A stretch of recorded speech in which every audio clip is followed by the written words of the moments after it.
नमस्कार साथियों, मैं एक बार फिर से हाजिर हूँ कुलदीप तिवारी अपने channel be positive be successful में। कियोस्कों के अनुरोध पर एक बार फिर से हम लेकर आए हैं। और जैसे कि हमने पिछले लास्ट वीडियो में बोला था कि हम लाडली बहना योजना के ऊपर एक नया वीडियो लेकर आएंगे, तो हम लेकर आ गए हैं आपके लिए लाडली बहना योजना, जिसके अंतर्गत मध्य प्रदेश सरकार प्रति माह 1000 रुपये सभी महिलाओं को दे रही है। यानी कि एक वर्ष में 12,000 रुपये प्रति महिला को दिया जाएगा। इसकी कई कंडीशंस हैं, हम कई पॉइंट्स पर इस पर बात करने वाले हैं आज। इसमें हम देखेंगे कि कैसे कोई महिला इसके अंदर पात्रता ग्रहण करेगी, कैसे उसका फॉर्म भरा जाएगा, कैसे उसको 1000 रुपये मिलेंगे, क्या क्या टर्म कंडीशन होंगी और बाकी सारी चीज़ों को भी मैं बताऊंगा आपको। चलिए वीडियो हम लोग आगे बढ़ाते हैं और देखते हैं कि कैसे कैसे ये फॉर्म भरा जाएगा और इसकी क्या सारी प्रोसेस होगी। तो हम लोग देखते हैं इसके बाद कि ये घोषणा जो की गई है वो मुख्यमंत्री शिवराज सिंह चौहान जी द्वारा की गई है। और इसके जो लाभार्थी होंगे वो राज्य की निम्न मध्यवर्गीय और गरीब महिलाएं होंगी। और इसका उद्देश्य है महिलाओं को आर्थिक रूप से सशक्त बनाना। और ये इसकी सहायता राशि जैसे मैंने बताया है कि 1000 रुपये प्रति माह और 12,000 रुपये वार्षिक दिए जाएंगे। और ये सिर्फ मध्य प्रदेश राज्य के लिए अभी लागू की गई है। और आगे हम लोग देखते हैं कि इसमें कैसे योजना के अंतर्गत कौन सी महिलाएं पात्र होंगी और उसकी क्या शर्तें होंगी। पहले नंबर पर मध्य प्रदेश की स्थानीय निवासी हो। दूसरे नंबर पर विवाहित हो, जिनमें विधवा हो सकती हैं, तलाकशुदा हो सकती हैं और परित्यक्ता महिला भी इस योजना की पात्रता में आ सकती है। तीसरे नंबर पर आता है आवेदक जो भी करेगा वो कैलेंडर वर्ष में 1 जनवरी की स्थिति में 23 वर्ष को पूर्ण कर चुका हो और 60 वर्ष से उसकी आयु जो कम होनी चाहिए। तो ये 3 पॉइंट हैं जो बेसिक 3 पॉइंट रह जाएंगे। जो ये पात्रता ग्रहण करना चाहते हैं वो 3 पॉइंट्स को यदि फुलफिल करते हैं तो वो इस योजना के अंतर्गत पात्र की श्रेणी में आने वाले हैं। इसके बाद योजना के अंतर्गत कौन लोग अपात्र होंगे उसको भी देख लेते हैं, क्योंकि पात्रता की तो सिर्फ 3 शर्तें मगर अपात्रता के लिए जो शर्तें वो बहुत सारी हैं। तो हम लाइन वाइज उनका एक एक डिस्क्रिप्शन लेते चलते हैं।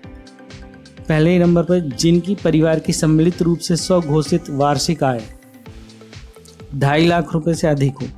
मतलब एक परिवार में यदि 3 लोग कमाने वाले हैं और तीनों लोगों की कुल मिलाकर जो आय है वो 2.5 लाख रुपए से अधिक हो रही है, तो ऐसी महिलाएं अपात्र हो जाएंगी, उन्हें इसका फॉर्म का लाभ नहीं मिल पाएगा। दूसरे नंबर पर जिनके परिवार का कोई भी सदस्य आयकरदाता हो, इनकम टैक्स दे रहे हैं, उनके परिवार में कोई भी है तो उनको अपात्रता की श्रेणी में गिना जाएगा। तीसरे नंबर पर जिनके परिवार का कोई भी सदस्य भारत सरकार अथवा राज्य सरकार के शासकीय विभाग, उपक्रम, मंडल, स्थानीय निकाय में नियमित स्थायी कर्मी, संविदा कर्मी के रूप में नियोजित हो अथवा सेवानिवृत्ति उपरांत पेंशन प्राप्त कर रहा हो। कोई भी जो गवर्नमेंट डिपार्टमेंट में काम कर रहा है, चाहे सेंट्रल गवर्नमेंट में हो चाहे वो स्टेट गवर्नमेंट में हो, या उसके किसी उपक्रम में काम कर रहा हो या संविदा हो, ये सारे लोग उसके अंतर्गत अपात्र हो जाएंगी वो महिलाएं। इसके बाद चौथे नंबर पर जो स्वयं भारत सरकार, राज्य सरकार की किसी योजना के अंतर्गत प्रति माह 1000 या उससे अधिक राशि प्राप्त कर रहा हो, तो ऐसी महिलाएं जिनको पहले से पेंशन मिल रही है या कोई राशि सरकार के द्वारा दी जा रही है तो वो लोग भी अपात्र होंगी। 5वें नंबर पर जिनके परिवार का कोई सदस्य वर्तमान व भूतपूर्व सांसद या विधायक हो, ऐसी महिलाएं भी इस श्रेणी में नहीं आएंगी और अपात्रता में गिनी जाएंगी। जिनके परिवार का कोई सदस्य भारत सरकार अथवा राज्य सरकार के द्वारा चयनित मनोनीत बोर्ड, निगम, मंडल, उपक्रम के अध्यक्ष, संचालक सदस्य हों, ये भी महिलाएं अपात्र होंगी। इसके बाद 7वें नंबर पर जो आता है परिवार का कोई भी सदस्य स्थानीय निकायों में निर्वाचित जनप्रतिनिधि हो।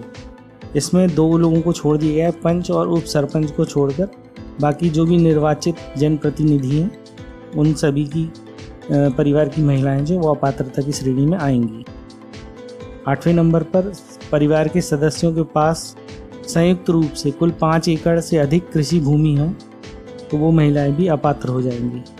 इसके बाद 9वें नंबर पर है यदि घर में कोई 4 पहिया वाहन है, ट्रैक्टर सहित कोई भी 4 पहिया वाहन हो सकता है, कार हो सकती है, जो ट्रैक्टर भी इसके अंदर आता है, और यदि ये भी है तो वो अपात्र हो जाएंगे इस योजना के लिए।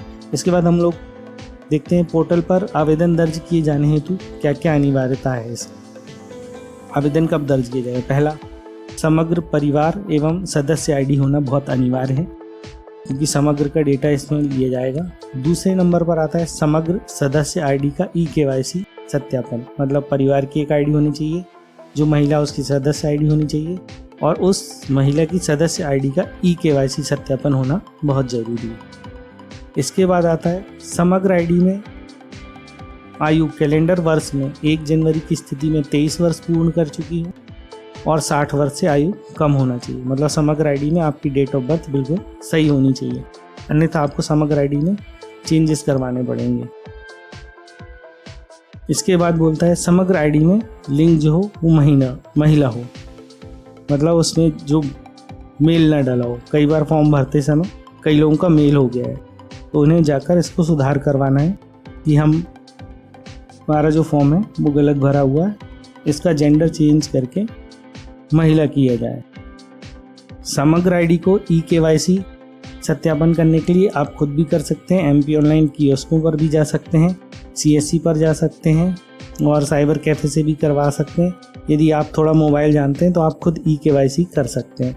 आधार से सीडिंग होती है, आधार में जो भी आपका डेटा पड़ा हुआ है, जो डेट ऑफ बर्थ है, जो नाम है, वहाँ से समग्र में डेटा आ जाता है। जो नाम वहाँ हिंदी में लिखा है उसको भी आप अपडेट कर सकते हैं। मोबाइल नंबर भी आप समग्र में खुद ही अपडेट कर सकते हैं। सारी सुविधाएं दे दी गई हैं। समग्र.gov.in पोर्टल पर ये सुविधा उपलब्ध हो गई है। इसके बाद 5वां है समग्र आईडी में महिला की वैवाहिक स्थिति, विवाहित हो, विधवा हो, तलाकशुदा हो या परित्यक्ता हो। 4 ही लोग हैं, अविवाहितों को इसमें नहीं रखा गया है। तो 4 कैटेगरी, विवाहित, विधवा, तलाकशुदा और परित्यक्ता, ये होनी चाहिए। इसके बाद हम लोग देखते हैं अंतिम सूची के पश्चात भुगतान किए जाने हेतु क्या अनिवार्यता है इसके अंदर। मतलब जो लोग इसके पात्र हो जाएंगे उनके पास सारी कंडीशन फुलफिल हो जाएगी, फॉर्म भरे जाएंगे। अब उनको जब भुगतान किया जाएगा तो उसकी अनिवार्यता क्या होगी? उसमें पहली कंडीशन है महिला का व्यक्तिगत बैंक खाता होना चाहिए, मतलब किसी के साथ जॉइंट अकाउंट नहीं होना चाहिए, इसका विशेष ध्यान रखें। दूसरे नंबर पर महिला का बैंक खाता आधार में जुड़ा होना चाहिए। अगर आधार नहीं जुड़ा है तो फिर पैसा ट्रांसफ़र नहीं हो पाएगा। महिला के बैंक खाते में DBT डायरेक्ट बेनिफिट ट्रांसफ़र सक्रिय होना चाहिए, क्योंकि योजना सरकार के द्वारा चलाई जा रही है तो सीधा खाते में पैसा ट्रांसफ़र किया जाएगा, तो DBT होना बहुत ज़रूरी है। और इस सुविधा को लेने के लिए बैंक जो है वो हितग्राही ही जाएगा, मतलब जो महिला पात्र है और जो अंतिम सूची में जिसका नाम आ गया है उसको बैंक जाकर, यदि खाता नहीं है तो खाता खुलवा ले, व्यक्तिगत खाता खुलवाए, पर्सनल अकाउंट जिसको बोलते हैं, पर्सनल सेविंग अकाउंट, बैंक खाते में आधार को लिंक करा ले, उसके बाद उसमें DBT सक्रिय करवा ले। ये 3 चीज़ें यदि नहीं होंगी तो भुगतान नहीं हो पाएगा, इसका खास तौर से ख्याल रखना है। अब दस्तावेज कौन कौन से इसमें ज़रूरी है, क्योंकि बहुत सारी वेबसाइट्स में और बहुत सारे वीडियोज़ में अलग अलग तरह की अफवाह फैली हुई हैं, जिसके कारण बहुत ज़्यादा लोग मूल निवासी आय प्रमाण पत्र बनाने जा रहे हैं, जहाँ तहाँ भीड़ हो रही है। तो मैं आपको बता देता हूँ कि इसके सही दस्तावेज क्या लगने वाले हैं। पहले नंबर पर महिला का व्यक्तिगत बैंक खाता होना चाहिए, DBT इनेबल्ड होना चाहिए। दूसरे नंबर पर उसके पास समग्र आईडी और आधार होना चाहिए। मोबाइल नंबर एक होना चाहिए उसके पास और एक फ़ोटो होनी चाहिए। मोबाइल नंबर वही हो जो आधार कार्ड में डला हो। अब यहाँ समझने वाली बात है कि समग्र आईडी, आधार कार्ड जो मांगा है, इन दोनों में डेटा एक जैसा होना चाहिए। यदि आपकी समग्र आईडी में आपका नाम गलत है तो कोई दिक्कत नहीं है। आधार में यदि आपका नाम सही है तो आप आधार से सीडिंग करके समग्र के अंदर अपना सही नाम ला सकते हैं। और यदि आधार में नाम गलत हो गया है तो आप समग्र में जैसे ही सीडिंग करेंगे तो आपका नाम आधार में जो गलत लिखा है वो समग्र में आ जाएगा, तो आपको फिर आधार ठीक करवाना पड़ेगा। तो आप सबसे पहले आधार कार्ड में यदि गलती है, नाम में गलती है, डेट ऑफ बर्थ में गलती है, उसको सुधरवा लें। उसके पश्चात उसकी समग्र में सीडिंग करवा लें, तो आपकी दोनों समस्याएं खत्म हो जाएंगी। ऑटोमेटिक आधार सुधर जाएगा। आधार जैसे ही सुधरेगा आप समग्र में सीड करेंगे, जैसे ही सीडिंग होगी तो आपका समग्र भी आधार में जो डेटा डाला हुआ उसके हिसाब से ठीक होकर आ जाएगा। तो ये 3 पॉइंटों का खास तौर से ध्यान रखें और आधार में वही नंबर डालें जो चालू हो।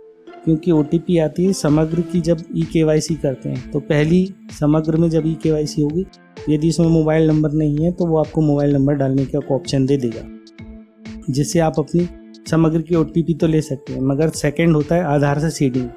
जब आधार से सीडिंग होगी तो उसमें मोबाइल नंबर यदि नहीं है आपके पास तो OTP नहीं आएगी और आधार की सीडिंग फेल हो जाएगी। तो ये 2-3 चीज़ों का ध्यान रखना ज़रूरी है दस्तावेज के साथ साथ। इसके आगे हम लोग देखते हैं ऑनलाइन पोर्टल के संबंध में जानकारी क्या क्या है। योजना से संबंधित 2 पोर्टल जारी होंगे। अब कौन कौन से हैं उनकी जानकारी है। प्रथम पोर्टल नागरिक हेतु उपलब्ध कराया जाएगा, जिस पर निम्न सुविधाएं होंगी। ये पोर्टल कौन सा होगा? cmladlibehna.mp.gov.in। पहला, योजना की जानकारी दी होगी। योजना से संबंधित परिपत्र और दस्तावेजों की जानकारी होगी। अंतरिम सूची दी जाएगी, अंतिम सूची भी वहीं दी जाएगी। आपत्ति पंजीकरण वहीं पर होगा। आवेदन की स्थिति देखी जा सकेगी। डुप्लीकेट रसीद डाउनलोड का एक ऑप्शन उपलब्ध होगा। मतलब मोटा मोटी तौर पे कहें तो वो सारी जानकारी जो एक नागरिक को होनी चाहिए इस योजना से संबंधित, वो सारी जानकारी यहाँ से देखी जा सकती है। दूसरे नंबर पर जो दूसरे पोर्टल की बात कर रहे हैं, एक अन्य पोर्टल केवल विभागीय यूजर हेतु उपलब्ध रहेगा। lbadmin.mp.gov.in ये होगा। इसका नागरिकों से कोई लेना देना नहीं है, ना कियोस्कों से लेना देना। ये विभागीय स्तर पर यूज होगा। इसको सचिव, वार्ड अधिकारी, राज्य स्तरीय अधिकारी, जिला स्तरीय अधिकारी इसको यूज़ करेंगे रिपोर्ट्स वगैरह देखने के लिए या निकालने के लिए। तो पहला वाला पोर्ट जो है cmladlibehna.mp.gov.in, ये हमारे काम की चीज़ है, इसे हमें ध्यान में रखना है। इसके बाद ऑनलाइन आवेदन किस किस तरीके से किए जाएंगे, तो उसमें एक है वेब पोर्टल के थ्रू जा सकते हैं, जो कंप्यूटर लैपटॉप पर चलता है, और मोबाइल पर भी वेब होता है, तो आप वेब पोर्टल के माध्यम से कर सकते हैं। दूसरा एक इसकी मोबाइल ऐप होगी, मोबाइल ऐप के जरिए भी आप कर पाएंगे। अब ऑनलाइन आवेदन पत्र भरने की सुविधा सार्वजनिक रूप से उपलब्ध नहीं कराई गई है अभी तक, मतलब ओपन पोर्टल पर नहीं है। आप इसको किसी कियोस्क के माध्यम से या खुद नहीं भर पाएंगे, आपको इसमें विभाग से ही इसका काम करवाना पड़ेगा। अभी सचिव, GRS और वार्ड अधिकारियों द्वारा स्वयं के समग्र पोर्टल की यूज़र ID पासवर्ड के माध्यम से लाडली बहना पोर्टल पर आवेदन भरे जा सकेंगे। तो आपको इधर उधर नहीं भटकना है, न किसी छलावे में आना है, किसी को पैसे नहीं देने हैं। सीधे जाके अधिकारियों से संपर्क करिए और जो मैंने इसमें टर्म कंडीशन बताई है, दस्तावेज बताएं, वो लेकर जाइए और आपका इस तरीके से पंजीकरण अधिकारियों के द्वारा किया जाएगा। आप आंगनवाड़ी कार्यकर्ता का ले सकते हैं सहायता, वार्ड के जो जनप्रतिनिधि उनकी सहायता ले सकते हैं। वो सारे दस्तावेज क्या क्या लगने हैं वो सब आपको सिलसिलेवार और क्रमवार बता देंगे, तो एक आपकी सहायता हो जाएगी, भटकना नहीं पड़ेगा। इसके आगे चलते हैं हम लोग। इसके आगे आवेदिकाओं की जागरूकता हेतु जानकारी। अब आवेदिकाएं जो हैं उनके लिए एक समराइज यहाँ पे पूरी लिस्ट बना दी है मैंने, जिससे वो जानकारी एक समराइज रूप में आ जाएगी और उनको फिर भटकना भी नहीं पड़ेगा। तो हम लोग आइए देखते हैं उसके पॉइंट वाइज। यदि महिला के पास समग्र परिवारी ID नहीं है, तो यहाँ पर पॉइंट पहला क्या है, समग्र परिवार ID नहीं है उसके पास, तो उसको क्या करना पड़ेगा। सबसे पहले समग्र.gov.in पर आधार eKYC के साथ समग्र परिवार ID के लिए आवेदन करें। परिवार ID अगले 24 घंटों के भीतर जारी किया जाएगा। तो ये वही वेबसाइट है जिसके बारे में मैंने आपको बताया था, समग्र.gov.in। यहीं से आप अपने आधार की सीडिंग भी कर सकते हैं, और यदि समग्र परिवार ID नहीं तो यहाँ से आवेदन भी कर सकते हैं। दूसरे नंबर पर वार्ड कार्यालय या ग्राम पंचायत कार्यालय जाकर, जो भी आपका लगता है एरिया, उसके हिसाब से वहाँ जाके आवेदन जमा कर दीजिए, जिसका सत्यापन जनपद नगरीय निकाय द्वारा किया जाएगा। आपको आवेदन करना है और उसके बाद इसका सत्यापन जनपद नगरीय निकाय द्वारा कर दिया जाएगा, और ये 24 घंटे के अंदर लिखा है तो ये जारी कर दिया जाएगा। उसके बाद देखते हैं यदि आवेदिका के पास समग्र सदस्य ID नहीं है। अब परिवार ID तो है मगर सदस्य की ID नहीं है उसके पास, तो वो क्या करेगा, सेम आधार eKYC के साथ समग्र परिवार ID के लिए समग्र.gov.in पर आवेदन कर सकता है। किसी भी परिवार में किसी नए सदस्य को जोड़ना है तो आधार eKYC के माध्यम से पोर्टल पर जाकर उसको पंजीकृत किया जा सकता है। दूसरे नंबर पर वार्ड कार्यालय या ग्राम पंचायत कार्यालय में जाकर आवेदन जमा करना होगा, जिसका सत्यापन जनपद नगरीय निकाय द्वारा किया जाएगा।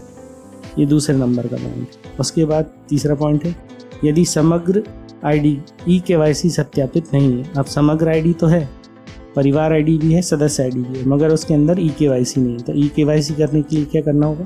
आधार ई-केवाईसी के लिए समग्र portal MP online CSC LSK पर आप जा सकते हैं। यह सुविधा नागरिकों के लिए निःशुल्क उपलब्ध है। आप यदि थोड़ा मोबाइल यूज़ करना जानते हैं या लैपटॉप वगैरह आपके पास है, इंटरनेट की सुविधा है, तो आप खुद ही समग्र.gov.in पर जाके इसे कर देंगे। जैसे ही आप वेबसाइट खोलेंगे तो आपको खुद ही एक ऑप्शन पहले ही दे रखा है, प्रियोरिटी पे आता है मैसेज कि आप ई-केवाईसी करना चाहते हैं, कि आप क्लिक करिए और उसकी सारी प्रोसीजर हिंदी में लिखी आती है, पढ़ते जाइए और करते जाइए। बहुत आसान सी है, 2-3 मिनट के अंदर आपका ई-केवाईसी खुद ही हो जाएगा और वो 24 से 48 घंटे में तुरंत ई-केवाईसी सत्यापित भी हो जाता है। दूसरे नंबर, यदि आधार का डेटा समग्र के डेटा से मेल नहीं खाता है तो समग्र में ई-केवाईसी स्थिति अपडेट हो जाती है और इसके बाद LBY फॉर्म ऑनलाइन भरा जा सकता है। अब देखिए यहाँ पे जो मैं कह रहा था, आधार का डेटा जो है समग्र के डेटा से मेल खाता है तो ई-केवाईसी की स्थिति अपडेट हो जाती है और LBY फॉर्म भरा जा सकता है। उसके बाद LBY मतलब लाडली बहना योजना जो का फॉर्म है, भरा जा सकता है। आपका डेटा आधार में यदि सही है, आप आधार की सीडिंग समग्र में जैसे ही करेंगे वो आधार से पूरा डेटा उठा लेगा और उसको अपडेट कर देगा। दोनों जानकारी जब एक जैसी हो जाएंगी तो आप फॉर्म आगे भर पाएंगे। इसके बाद है, यदि आधार का डेटा समग्र के डेटा से मेल नहीं खाता है तो GRS सचिव या वार्ड अधिकारी द्वारा समग्र पोर्टल पर सत्यापित किया जाना होगा। ऐसे अनुरोधों के अनुमोदन के बाद समग्र आईडी पर जानकारी 24 घंटों के भीतर प्रतिबिंबित किया जाता है। ये जो पॉइंट है लास्ट वाला, इसको हम लोग हमेशा ध्यान रखेंगे। इसको हम लोग एक नाम दे देते हैं 3C, क्योंकि आगे आने वाली जो भी मैं पॉइंट्स बताऊंगा उसी में एक चरण होगा, उस चरण के बाद हमेशा 3C पॉइंट को रिपीट करने बोला गया है, जो कि फिर से हम लोग एक बार याद कर लेते हैं। यदि आधार का डेटा समग्र के साथ मेल नहीं खाता है तो GRS सचिव वार्ड अधिकारी द्वारा समग्र पोर्टल पर सत्यापित किया जाना होगा। जो भी आप आवेदन करेंगे उसको वो देखकर चेक करेंगे, यदि उनको लगेगा तो वो सत्यापित करेंगे, अन्यथा नहीं करेंगे। इसमें लिखा अनुरोधों के अनुमोदन के बाद समग्र आईडी पर जानकारी 24 घंटों में प्रतिबिंबित की जाएगी। तो ये पॉइंट हम लोग याद रखेंगे, 3C पॉइंट कहेंगे हम इसको। आगे चलते हैं, आवेदिकाओं की जानकारी अभी कंटिन्यू चल रही है। उसी में चौथा पॉइंट है, यदि आधार के अनुसार लिंग पुरुष है लेकिन आवेदक महिला है, क्योंकि लाडली बहना योजना महिलाओं के लिए बनाई गई है, तो कहीं गलती से यदि पुरुष हो गया है तो आधार केंद्र पर जाएं और जो अपना जेंडर है वो फीमेल करा ले। आधार में अपडेशन कैसे होगा? जैसे ही आधार पे आपने अपडेट करा दिया तो उसके बाद 3C पॉइंट को रिपीट करना है, आपको ई-केवाईसी करनी है और आपका जो समग्र में है डेटा अपने आप सुधर जाएगा।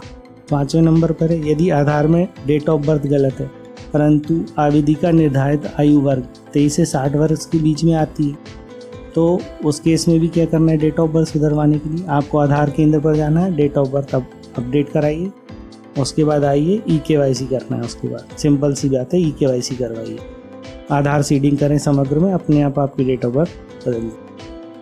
6वें नंबर पे, यदि समग्र में वैवाहिक स्थिति अविवाहित पाई जाती है लेकिन महिला विवाहित, तो क्या करना है? GP वार्ड कार्यालय में जाएं और वैवाहिक स्थिति बदलने के लिए आवेदन करें। आप जहां पर भी हैं वहां पर जाइए, जो आपका कार्यालय लगता है, वार्ड लगता है तो वार्ड कार्यालय में जाके वैवाहिक स्थिति वहां से बदलवाई जा सकती। 7वें नंबर पे, यदि समग्र में ई-केवाईसी हो गया है लेकिन आधार बैंक खाते से नहीं जुड़ा है, तो आपको क्या करना है? मैंने पहले ही बताया, बैंक चले जाएं, जो आवेदिका है उसको खुद जाना पड़ेगा, बैंक चले जाएं, आधार के साथ एक आवेदन जमा करें, फॉर्म में DBT विकल्प पर टिक करें या उसका उल्लेख कर दें। आप बैंक जाएंगे तो वहाँ DBT के लिए एक फॉर्म दिया जाएगा, उस फॉर्म में टिक लगा के दे दें तो DBT इनेबल्ड हो जाएगा और आधार की सीडिंग वो लोग वहाँ पे कर देंगे, तो बैंक में आपका आधार भी जुड़ जाएगा। 8वें नंबर पे, आधार बैंक खाते से जुड़ा है लेकिन DBT सक्रिय नहीं है। ये वही बात है कि आधार की सीडिंग तो गई, DBT नहीं है, तो फिर से पुनः वही काम करना। आप जाइए बैंक चले जाइए, बैंक शाखा में आधार और डीबीटी सक्षम अनुरोध के साथ एक आवेदन जमा कर दीजिए, डीबीटी इनेबल्ड हो जाएगा। अब इसकी एक प्रोसेस देख लेते हैं कि किस तरीके से पूरी प्रक्रिया चलने वाली है और कैसे भुगतान मिलेगा और कैसे एप्लीकेशन डिस्पोज होने वाली है। पहले नंबर पर है ऑफलाइन फॉर्म भरे जाएंगे, अभी ऑनलाइन फॉर्म नहीं भरे जाएंगे। अभी कैंप मोड पर चलेंगे, जहाँ पर शायद कियोस्कों को भी डिप्लॉय किया जा सकता है। प्रशासन इसमें निर्णय लेगा कि कियोस्क के माध्यम से कराना है या फिर विभागों के माध्यम से कराना है। तो सबसे पहले आवेदिका की समस्त जानकारी प्रिंटेड फॉर्म में दर्ज की जाएगी। ये फॉर्म्स जो है ये वार्ड अधिकारी को भी दे दिए गए हैं और ये आपको आंगनबाड़ी में भी मिल जाएंगे, जहाँ पे सारी जानकारी आपको भरनी है। ऑनलाइन फॉर्म प्रिंटेड फॉर्म के अनुसार पोर्टल में समग्र आईडी के आधार पर जानकारी दर्ज की जाएगी। अब ये विभागीय कार्रवाई है दूसरे नंबर की, ये विभाग करेगा अभी इनिशियल लेवल। उसके बाद है वो एक अंतिम सूची बनाना, प्रथम और अंतिम सूची जारी करना। जो इनिशियल फॉर्म्स आएंगे वो प्रथम सूची कहलाएगी, उसके बाद वो एक अंतिम सूची का निर्माण करेंगे। स्क्रूटनिंग करने के बाद कितने लोगों को चुन लिया गया, कितने लोगों को नहीं चुना गया, दोनों सूची जारी की जाएगी और ये पोर्टल पे भी दिखेगी।